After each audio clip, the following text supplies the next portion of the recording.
Beautiful planet we call Earth. This is Michael Cross here with another edition of Unlock the Door Radio here on UCY TV Productions. And today we have a very special guest, Dyer. He is an author and he's written a very interesting book, which I'm sure you're going to want to check out after you hear much of what he has to say. It's called Esoterical Hollywood, Sex Cults and Symbols in Film. And, just a little plug, by the way, check out my new sci-fi book, The Destiny of Our Past, if you feel so inclined. So anyway, Jay, welcome to the show. Thank you, Michael. I'm glad to be here. I've been listening to a lot of interviews that you've had, and one of the things that there's a whole bunch of things that just jumped out, but one of the things that I liked in particular was how you said that our modern media, movies, Hollywood, is like a new religion, and our theaters are like the new cathedrals. Could you go into that and just kind of get things rolling? Yeah, I think that if we look at a book like Hollywood Babylon, which is kind of the famous fringy book that Kenneth Anger wrote, he wrote it about the 30s, 40s, 50s era Hollywood scandals and sex stories, and he appropriately titled it Babylon. And so what I thought was that there ought to be a more updated version of that book, but one that didn't so much focus on sex scandals, but rather on the mythology or the mysteries or the propaganda, et cetera, that we get in our big movies and blockbusters and TV shows and even in documentaries at times. So what I did in the book was basically take that kind of a religious/philosophical perspective and look at all the films that in this version, there'll probably be some sequels, I'm hoping, but at least in the first installment, the ones that stuck out to me from maybe the big directors that everybody knows about, like Spielberg and Kubrick and David Lynch and guys like that, Hitchcock.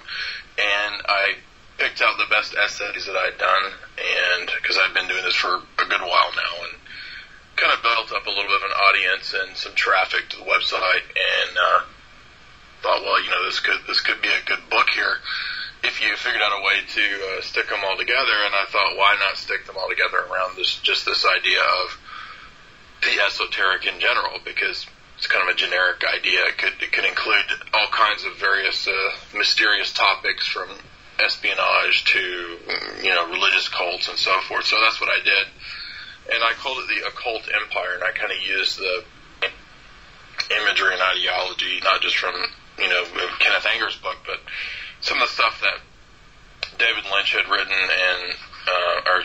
David Lynch had done in his movies. And I picked out films that at the beginning I thought were revelatory in terms of their pretty heavy occultic type presentations, like Lost Highway or Eyes Wide Shut. And I think when you look at Hollywood that way, we can see it as kind of the new religion, the new chapels. If you lived in medieval Europe, you would go anywhere in a village or town and you would see a church or chapel or so forth. And now we go anywhere in a city and we see movie theaters. I guess movie theaters are kind of dying out now given the streaming service of Netflix and all that. But for all intents and purposes, it's still the same notion of, as you said, a kind of like chapels. And we are given our new mythology from on high, from Olympus, right? The gods speak to us from their Hollywood studios, and they give us new myths and new stories that are supposed to give us meaning and, get us behind this or that war effort or so forth and so on. And a lot of people tend to think of Hollywood as something maybe, quote, liberal, which maybe in a social sense, it's liberal, but for a long, long time, there's been a very close connection between the Pentagon and the military and various government agencies in Hollywood, and they're almost always putting out pro-war films. even at times when there's a film that's critical of the war effort, you can usually find numerous films around that same time period that are pro-war, unless it's maybe during Vietnam or something. There's maybe not a whole lot of pro-Vietnam films, but even after the period of the warfare, you'll get these, hero tales that still kind of prop up the narrative of, well, we're the good guys, we're still Americans, and there's only a few exceptions to that, like Full Metal Jacket is not really a hero tale. It's kind of a dark portrayal of the realities of Vietnam. But anyway, so that's what I did in the book, was I just kind of collected together the essays and kind of grouped in under the idea of a giant occultic empire like Babylon, but it's an updated version of Babylon, and it doesn't focus on sex scandals like Kenneth Anger's book. It focuses on film symbolism. Yeah, I've often thought that, when you hear students get out of high school, especially, they say that they never really learned anything that really was applicable in their real life. But there was one class I did take in high school, and then later I continued it in college, so I didn't have to take literature. I took film literature and analysis. And it's so amazing that any director, they put stuff into film. There's symbolism. It's part of the creative process. It can also be part of the manipulation process. But most people, I think, are kind of blissfully unaware of how they are just pulled along. Yeah, I did the same thing. I took film symbolism classes and literary classes and film and lit classes when I was in college. And, I'd always found film fascinating and symbolism in film fascinating. Even in high school, I didn't really know what was going on. And then, as you get deeper into that topic, it is really fascinating. And if you watch enough DVD commentaries and enough interviews with directors, then yes, they are absolutely putting symbolic imagery into the films. It's no different than novels. People who write novels, Flannery O'Connor, or whoever, James Joyce, they're putting symbolism in their novels. It's pretty obvious. Nobody who has any knowledge of literature would doubt that. And it's no different with directors and screenwriters are doing the exact same thing, and people who do art direction and set direction and all this kind of stuff. So cinematography, and that's really, I think, what I was trying to do was decode a lot of that. And that's I always get asked about the directors, like, well, what do you think Kubrick was really up to? And I don't really know. I mean, my focus was on the films. It wasn't about Kubrick's personal life. It's not about Spielberg's personal life. My focus is on what I think they're trying to say in the movies that they put out. And sometimes it does relate to the question of what was going on in their personal lives, like Alfred Hitchcock did for a time, for example, worked for the British Ministry of Information, filming propaganda, so that's a relevant data point, for my analysis of Hitchcock films. But you could write whole books, the whole movies have been made just on the life of Hitchcock, him and Anthony Hopkins recently portrayed him with Helen Mirren, just on about him. So, but that's not really what I go into. But as I said, like the first, couple chapters is just Hollywood Babylon and how Hollywood seems to promote a lot of occultism. And, you could read that in various ways. You could say, oh, well, and I discuss these different possibilities. You could say, well, Hollywood is just a means of propaganda. It's just a social engineering tool.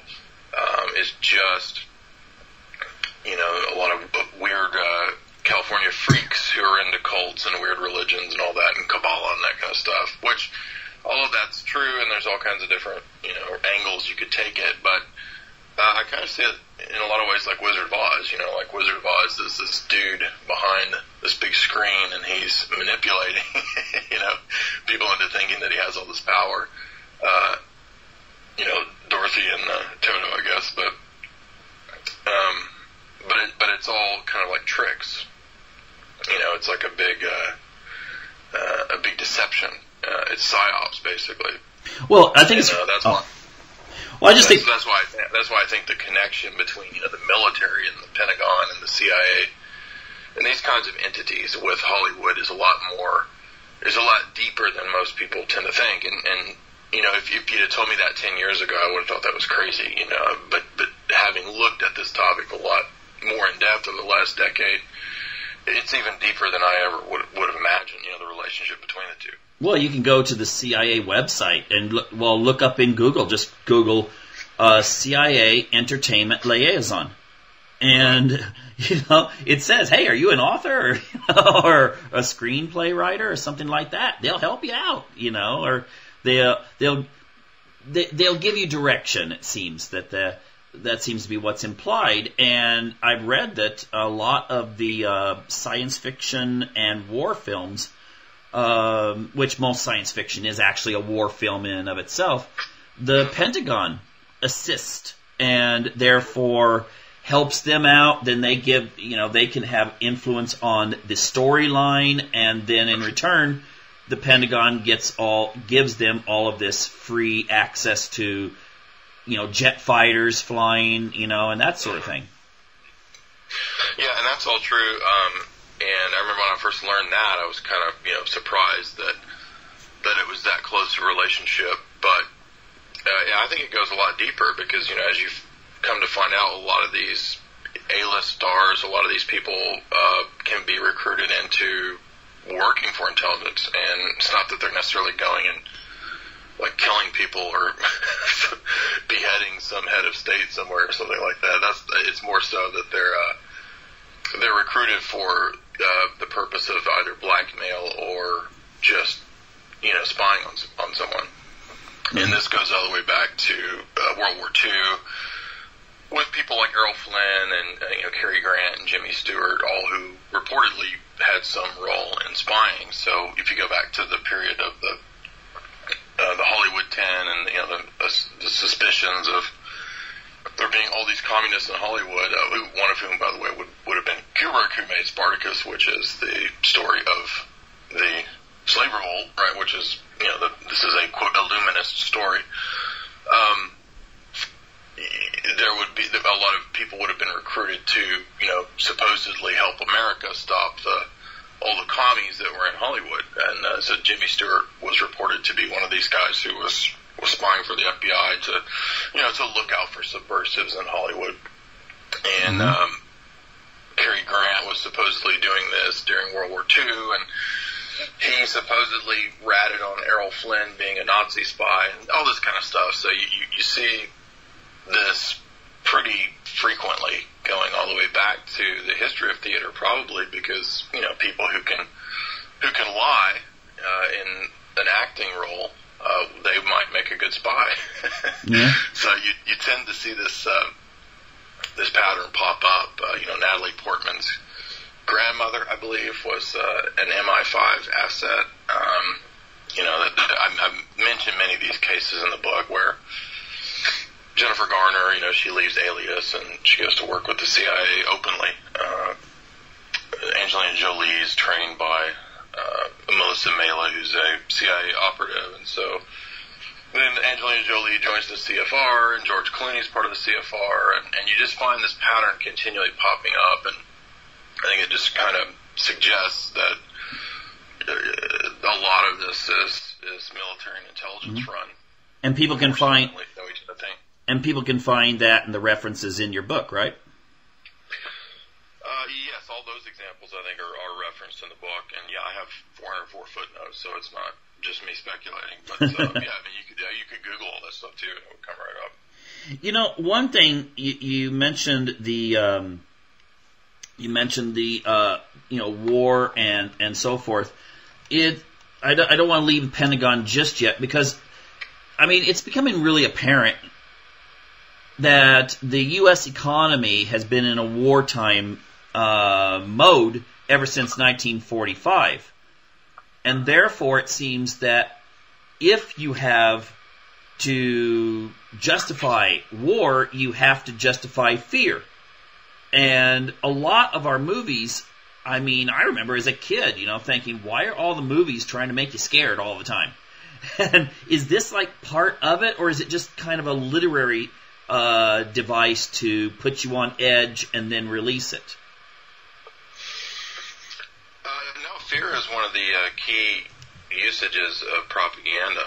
I mean, that's kind of, that goes back to the images of like the nuke blast and this kind of stuff, which were filmed at Laurel Canyon Studios, which Dave McGowan kind of honed into and exposed in his book, Weird Scenes Inside the Canyon. And my book is kind of, a lot of people compare it to Dave's book as well, that it's in the same vein as his book.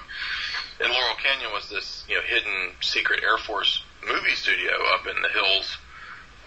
You have to drive up Mulholland Drive up to Wonderland Avenue, and then there's this old facility up there that's now a house where Jared Leto lives, the actor. It's converted into a residence, but there's still the sort of the remnants of this giant Air Force facility there, and they made movies there. So they were churning out the propaganda films, pretty consistently there. And one of the things that propaganda needs to do to be effective is to mobilize the audience to take action in some form or fashion. That doesn't have to mean that you join the war effort per se, although a lot of propaganda is recruitment. We think back to a lot of 80s movies I've mentioned many times. A lot of those were intentionally recruitment propaganda, especially during the Reagan era, when Reagan, if I recall, allocated a lot of money to Hollywood for recruitment films, and this is where you get things like Top Gun and Navy SEALs and Iron Eagle and Little Nikita, and every one of those films, by the way, which actually promotes one branch of the military. Right? So you've got the Navy with Top Gun and Navy SEALs, and you've got Iron Eagle's Air Force, Little Nikita's Air Force. Many more could be mentioned. There's all kinds of propaganda films like that, but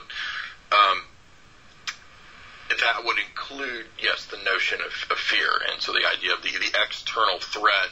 And one of the chapters in the book, I discussed the old Princeton project that involved the usage of Hadley Cantrell studying the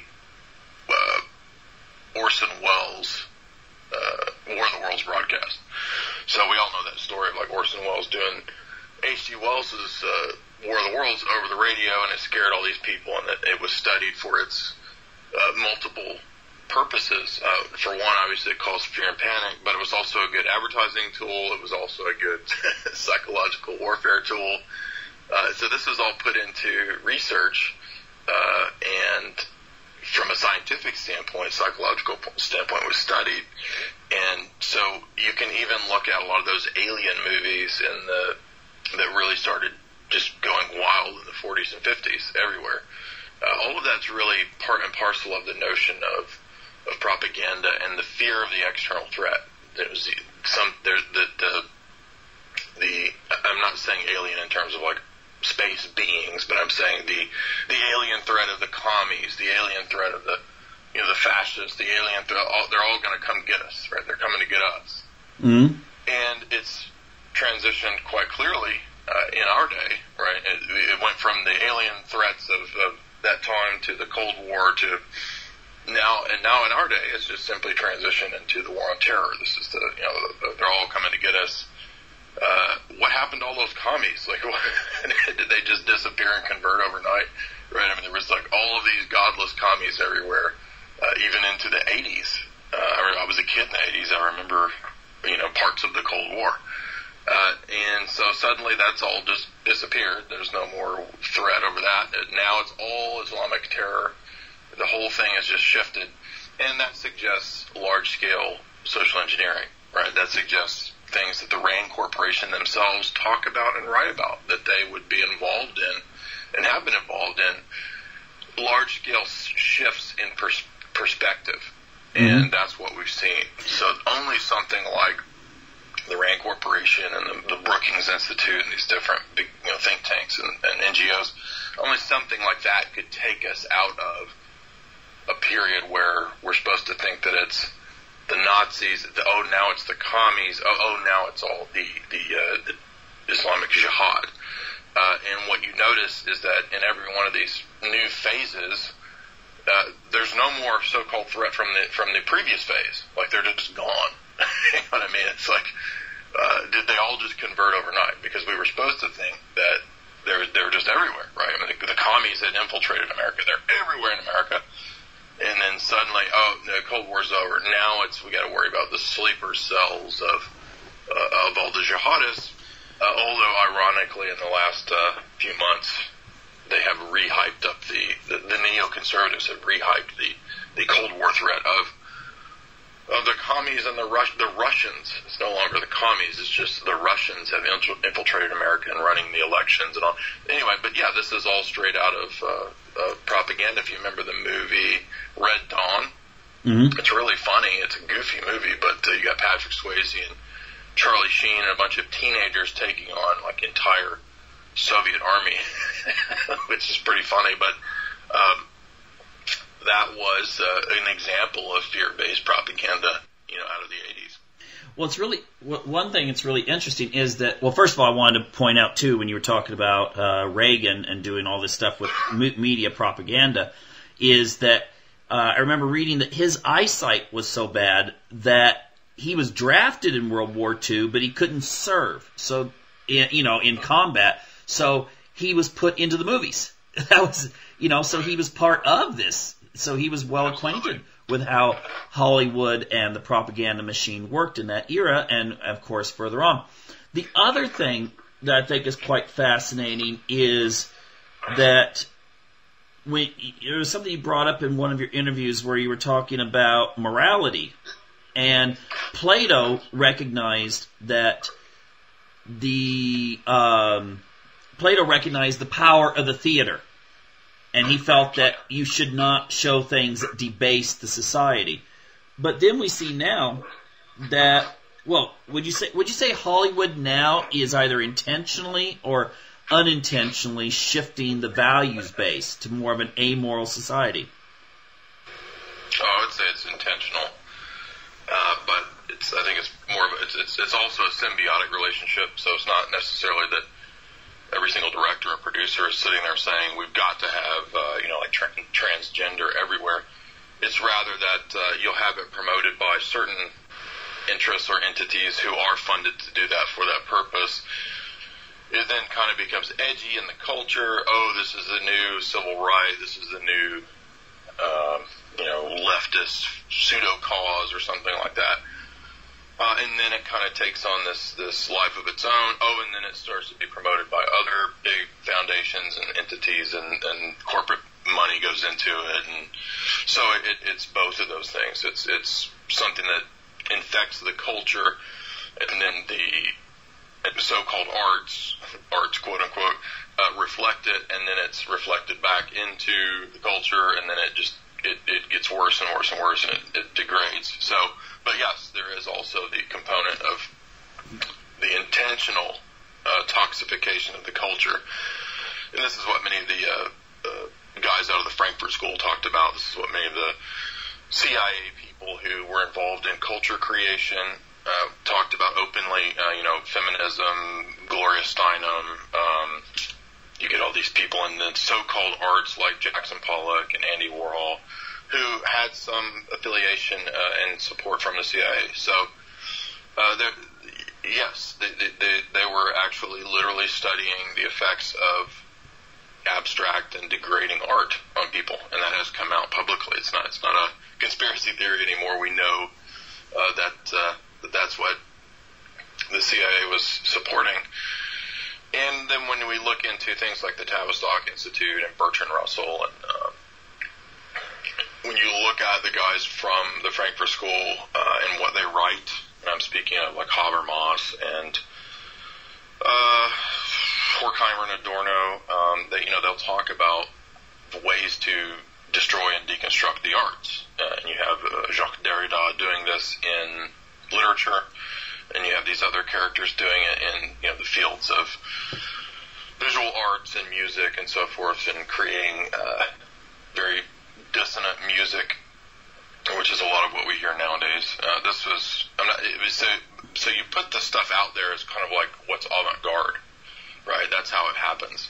It's not like CIA guys are directing every weirdo who's trying to make something avant-garde. It's just that you put something out there by certain select people, and then the establishment or the media will pick that up and say, this is the genius, new, edgy, avant-garde art, right? And they do that because that's where they get their money, right, from these foundations, from CIA and so forth.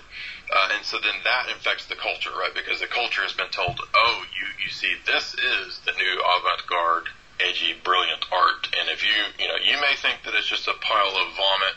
You may think it's just a big pile of dung on a canvas. But no, you don't understand. You see, you aren't initiated into how to understand, that a big vat of piss or something like that is just brilliant art. You just don't get it. So, yeah, it's all based around this sort of pseudo-mysticism and pseudo-initiation. Quite literally, by the way, if you've ever been around the people who, do art shows and are kind of in the trendy, metropolitan areas, and which I've been around these people. And, one of my ex-girlfriends, her sister was one of these big, she got her master's in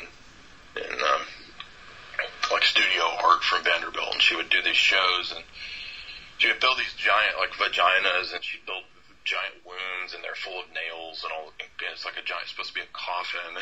It's like, this is so deep. What is the meaning of this? Well, it's because I hate my femininity. I don't want to ever have babies, and so I'm building this giant womb that's supposed to be Anyway, I'm rambling, but you get the point. Is that it's not. It's all self-destructive, and it's toxic, and it hides under this guise of pseudo-mysticism, and it's so deep, and it's absolutely intentionally promoted from up high. Well, it reminds me, Sigmund Freud believed that everyone has these deep, dark things in their subconscious, but that you have to repress them, or else the society would crumble.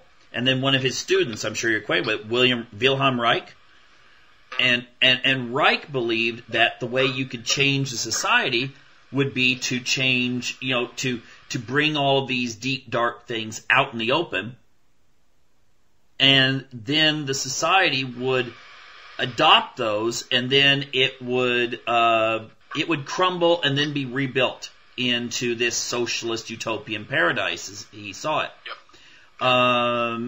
You see this as one of the reasons why maybe there is this kind of negativity towards tradition and family and religion? Oh, absolutely. All those psychoanalysis and Frankfurt School guys all wrote about it. The authoritarian personality, they would write these books about how, the family was the source of, quote, fascism. And then when you look at what they try to explain fascism as, it's basically anything healthy. So if you want to, have a wife and have kids and that kind of stuff, you're a fascist, that's fascism. And this is where we get the idea of authority in the social sphere, right? It comes out of this idea of patriarchal authority in the family.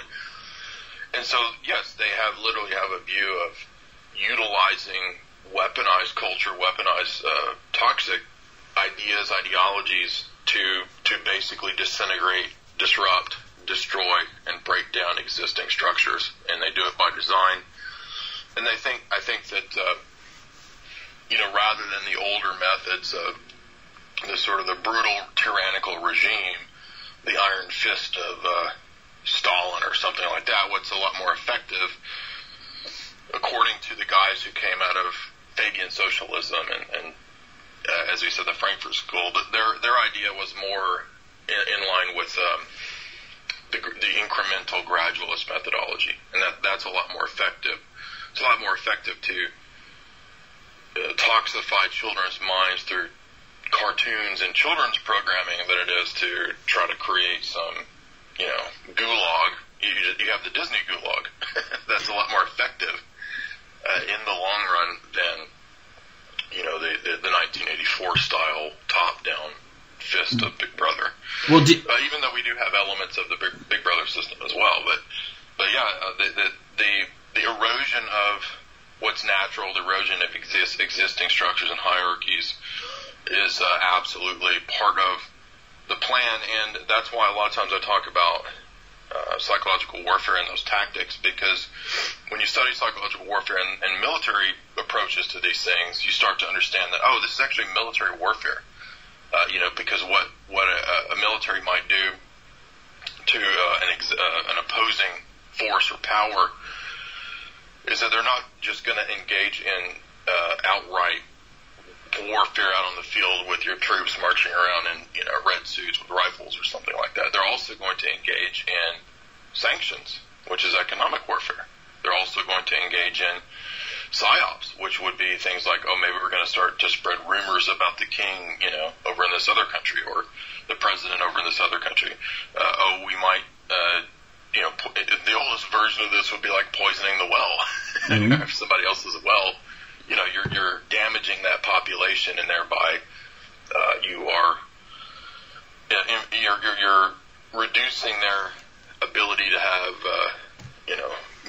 young males who are able to fight in warfare, or guys who are able to continue the society through procreation. Well, so these are basic principles of warfare, and we just tend to think that that doesn't happen anymore. We live in America or something like that, but no, actually, we are the target of all of this same kind of warfare. Mm-hmm. And I would note that a lot of people think that this kind of stuff, it sounds very theoretical, but at the same time, you can look up, if you just look up Brazil /soap operas / population control, people could find that the reason given for the really rapid reduction in the birth rate in countries like Brazil and Mexico, which, you're old enough to remember when, you think of a Mexican family, it was like 7, 8, 9 kids. Nowadays, it's more like 2. And the reason given is that the people that were writing and producing the soap operas intentionally put things into many of these, soap operas that showed only small families, that showed people delaying marriage. You create a character who he's the one who wants his wife to have a third child, but you make him very nasty and mean, so the audience will hate him. And that's very effective. It's much more effective than telling a strongly Catholic population, no, you should use birth control because it's saving the world or something like that. Because they're going to think, no, I'm going to listen to the Pope. But if you constantly show them these dramas with that message, then the people start incorporating it subconsciously. Absolutely. Yeah, that's all part of the agenda to degrade everything, and that's what you can't do that and expect that it doesn't come back on you. I'm sure everybody's heard of Edward Bernays' book on propaganda, but there's also another book that's almost as good or important by Jacques Ellul called Propaganda, the Formation of Men's Attitudes. And both he and Bernays say in their propaganda books that Hollywood and the cinema is the most powerful tool of propaganda in the world, in the modern world.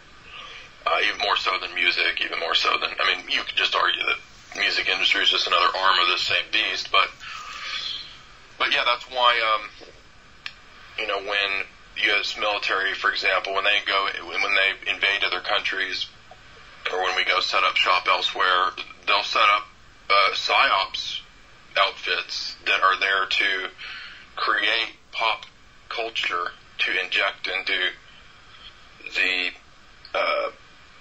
host population, I guess you could say. So, in comes pornography, in comes all this kind of stuff. Yeah, I've talked to people from the Middle East who will actually say that this is true, that in Iraq now it's like modern entertainment. You mentioned the porn industry, and Hollywood and the porn industry seem to be kind of, the cousins that don't talk about each other, but yet they still benefit from one another. I've not really delved into the history of porn, but I have heard people say this. And that would seem to make sense because, it's people. If people are going, I guess now that the internet is around, you don't really have to go to some place to be a porn star. I don't know, but I guess that for a long time it was. I guess out in L.A. or Hollywood, it was also the porn capital, I assume. Well, where do the young starlets that just don't make it or they don't get enough work? Where do they go in order? You know, I mean, they. Well, they go into porn. Yeah. I talk about that in the book because that's actually the plot of a couple David Lynch movies. So he's actually saying that in the films. He's saying the girls that didn't make it to, that they're still gonna pay their rent. So how are you gonna pay your rent as you're trying to become Greta Garbo or whatever? Well, I guess you're going to have to do whatever it takes. Mm-hmm. So it's interesting how we have this facade of the glamour and that sort of thing. I guess in a way Hollywood's like Vegas. You go to Vegas at night, it's all flashy and bigger than life, and then during the daytime it looks really ew. You don't want to go out on the strip in the daytime. So. But they tell us. That's a good analogy. It's like Chris Hedges talks about in his book Empire of Illusion. He talks about Vegas as like a giant simulacra. The philosopher Jean Baudrillard has written of American culture, and sort of these big copies, these big plastic cities like Vegas that are they're like copies of everything else. They have giant pyramids, and they have a whole resort that's Roman themed, and it's very bizarre. But it's like the adult version of Disneyland, and that's kind of why I was interested in this newer series, Westworld. Not because I thought it was that great per se, but the theme that I talk about in terms of predictive programming is this idea of fiction kind of revealing things ahead of time for various means. Might be for social engineering, for conditioning, or whatever. But Michael Crichton, he wrote a long time ago Westworld and then Future World, and these are these ideas of the whole society being structured around fantasy worlds. And I'm starting to think that that's where we're going, because that's a much better way to control people, as we said, than the 1984 model. Mm-hmm. And that meshes a little better with like Brave New World than with 1984, because think about Disneyland, and I mean, it's almost kind of like a city-state of its own. Hollywood is kind of that way. Vegas is kind of that way. And so, I kind of think that where we're going is they're going to, like, what was it?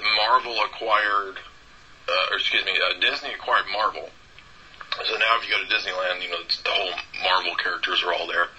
So I think this centralization and these giant conglomerates, we're probably, I'm just speculating here, but there will probably be one day an entire state that will be like a fictional land that you'll go to, and then eventually, because of increased poverty, it'll be like only the elites are going to these places because or maybe the elites will live in the Disney castle, and then everybody else will will be like the servants, and there will be the robots and the bots. You'll be bots will be serving people out of Epcot or something. Well, two of the there's three big movies, right? I mean, three big series that people seem to talk about, that proverbial around the water cooler type thing. And that seems to be Game of Thrones, Walking Dead, and now Westworld. Right. And it seems that Game of Thrones is almost like teaching everyone psychopathy is the way to go. That's the way leadership should be. Walking Dead, maybe. Well, if we keep poking Russia, that's going to be our next life. But then Westworld gives the other option of this technological utopia. The fantasy world, right? I think the key thing about Westworld is this idea, not just of transhumanism, but also that man, the best way to control man is through his imagination. And I think that what we're going to see with VR, virtual reality, and all this kind of stuff, Matrixy type stuff, right? I mean, this is where we're going, where people are going to just enmesh themselves in virtual fantasy worlds, and they may become real in a sense, insofar as, there may eventually be giant theme parks that will surpass anything that we've thought of, like Vegas or Disneyland. But anyway, that's just all speculation. But so many times you do see in fiction and science fiction, this predictive, prophetic almost element where they're telling us where we're going, and if that's because Philip K. Dick knew all of his stuff because he was in the circles of Silicon Valley is probably the case, or whether it's just artistic inspiration. Could be both. Regardless, there is this phenomenon that's just very fascinating, and that's what I try to cover in several sections of the book is, fiction telling us ahead of time what's going on. And I mentioned, for example, Minority Report in the book, and Minority Report tells us about pre-crime, right, which this is just this idea of, we're going to use AI algorithms and so forth, and we're going to tell you ahead of time where crimes are going to be, which sounds like a giant scam, of course, but that's at least, whatever it is, that's at least what's being implemented now in certain cities. And you have the CEO of IBM doing a whole lecture talking about how that's what's going to be the norm in the smart city. So we have smart houses are coming on the market now. We're going to have smart cities, and the norm is going to be, that everything's going to be tracked and traced to the extent that there will be supposed pre-crime. So, well, all of this, again, has been told to us in fiction, and this is why fiction is important from the analysis perspective, right? I mean, I'm not saying you can't enjoy fiction or science fiction. I do. I think it's enjoyable at times. And even when you can recognize the propaganda, you can still enjoy the aesthetic elements of it at times. But that's what's unfortunate about government and intelligence agency, fingers in the arts and control of the arts and corporate control of the arts, is that it really over time it just degrades it. It just becomes a thing where if you set aside the propaganda elements and set aside the esoteric or occult elements, it's basically just copycats. Like, how many movies are we going to have that are a remake of something from the 80s? That's all they do now is these remakes. And they're even remaking movies that were new 10 years ago. There was just a Spider-Man that was a remake of Spider-Man, and now there's a new Spider-Man. So they just, how many times are they going to remake King Kong? You know what I mean? Yeah. But it is a fascinating concept. Now, we're almost out of time here. Where can people find your book and also find your website? Because you have some really interesting stuff there. There's over 1,000 posts at jaysanalysis.com. I think about 90-95% of it's my own material. And there's 120 film analyses, film reviews. A lot of what's there at the site is different than what's in the book. So if you want the cream of the crop, you're going to have to get the book, which is, there's a tab there at jaysanalysis.com where you can get a signed copy. So I always ask that people please get it from me and not through Amazon, because, it might be a little bit more from me, but authors do a lot better when you get it directly from them. So you can get a signed copy from me, and it's done very well. It's only been out for 3 or 4 months, and I've got, I think, across markets, across Goodreads and Amazon, UK and US, I think I've got 65 stars within 4 months, which is pretty good. A lot of books, it takes a long time for them to get to that, but so it's 90-95% positive reviews, and you can get, if you're outside the U.S., you can also get it. There's a PayPal tab for that as well, but there's also a subscription service I offer where I do podcast talks, lectures, interviews, and so forth at Jay's Analysis for $4.95 a month or for $60 a year. So there's a treasure trove there that you can dive into. Okay. Excellent. Well, I hope people will do that. And that pretty much brings us up to the end here. Thank you very much for being on the show. Very, very interesting materials. Well, thank you, Michael. I appreciate it. Okay, well, you take care now and be working on that. You said you're going to work on a sequel, right? Well, actually, 2 or 3. There's enough material already written for 2 or 3 more books, but I think it's just going to depend on how well it's already doing well enough that I think I can confidently say there will probably be a sequel, but I'll give it a little more time and see how well it does and go from there. But yeah, I think so. Okay, well, great. Well, good luck on that. And again, listening audience, check out his site and become more informed about how the elite are trying to manipulate you and your children 24/7. Now, what